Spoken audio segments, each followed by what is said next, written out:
in this video I'm going to explain you the concept of multiplication of two matrices कि अगर हमारे पास दो matrices हैं तो हम उनको कैसे मल्टीप्लाई करेंगे। अभी तक हम लोगों ने क्या पढ़ा? अभी तक हम लोगों ने ये पढ़ा कि कोई भी दो matrices है तो हम लोग उनको ऐड कैसे करें या फिर सब्ट्रैक्ट कैसे करें, उनका डिफरेंस कैसे निकालें या फिर किसी भी स्केलर से उनका मल्टीप्लिकेशन और डिवीजन कैसे करें। So in this video we are going to discuss that how we multiply two matrices. So our very first condition for the multiplication of two matrices is that the number of columns of the first matrix should be equal to the number of rows of the second matrix. Suppose हमारे पास दो matrices हैं तो उनमें क्या यहाँ पे condition given है, जो फर्स्ट मैट्रिक्स होगी उसमें जो नंबर ऑफ कॉलम्स होंगे वो किसके इक्वल होने चाहिए, वो जो सेकंड मैट्रिक्स जिसमें हमें वो फर्स्ट मैट्रिक्स मल्टीप्लाई करनी है तो उसकी जो नंबर ऑफ रोज हो उनके नंबर ऑफ रोज के इक्वल होने चाहिए। ठीक है, let's see and understand it with the help of a example. Suppose matrix A is a matrix which has an order of m cross n and B is a matrix of order n cross p, and in this case you can see that number of columns of the first matrix A is equal to the number of rows of the second matrix B. So इसी case में हमारी यही condition है, तभी हम लोग दो matrices को मल्टीप्लाई कर पाएंगे जब हमारी फर्स्ट मैट्रिक्स के नंबर ऑफ कॉलम्स किसके इक्वल हो जाए, सेकेंड मैट्रिक्स के नंबर ऑफ रोज के इक्वल। तो अब हम लोग जब ए और बी को मल्टीप्लाई करेंगे तो इनका जो रिजल्टेंट ये मैट्रिक्स आई है इसका ऑर्डर क्या हो जाएगा, इसका ऑर्डर हो जाएगा m cross p. What will be its order?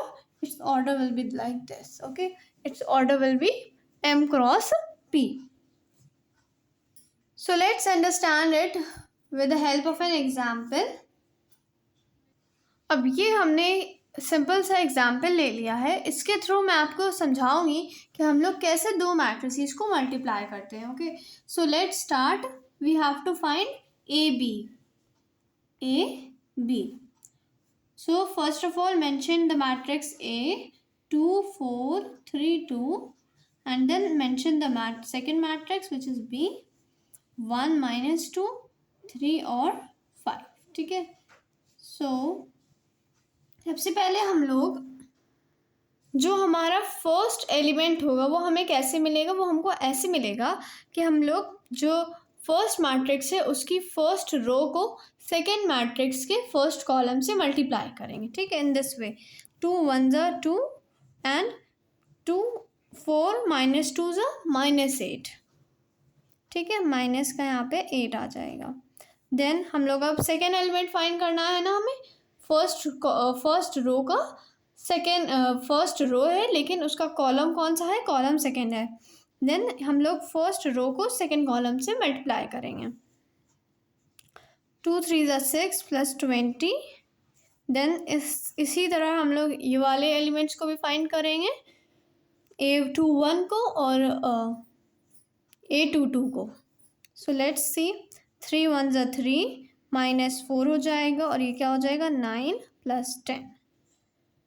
Then just solve it, -6 -1 26 and 19.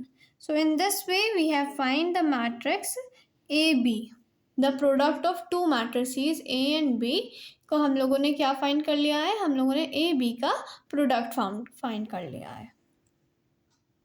और जब भी हमें किसी क्वेश्चन में हमें मेंशन हो कि हमें इन दो मैट्रिसेस का प्रोडक्ट निकालना है तो जो वेरी फर्स्ट थिंग है जो हमें चेक करनी है वो ये है कि हम लोग को फर्स्ट ऑफ ऑल ये इस कंडीशन को अपने माइंड में रखते हुए इस कंडीशन को अप्लाई करना है। क्या कि जो नंबर ऑफ कॉलम्स है फर्स्ट मैट्रिक्स के वो इक्वल है नंबर ऑफ रोज के सेकेंड मैट्रिक्स के, तभी हम लोग मल्टीप्लिकेशन कर पाएंगे। So that's all. In the next video I will explain you the properties of multiplication of two matrices. Till then keep watching the Study OSS.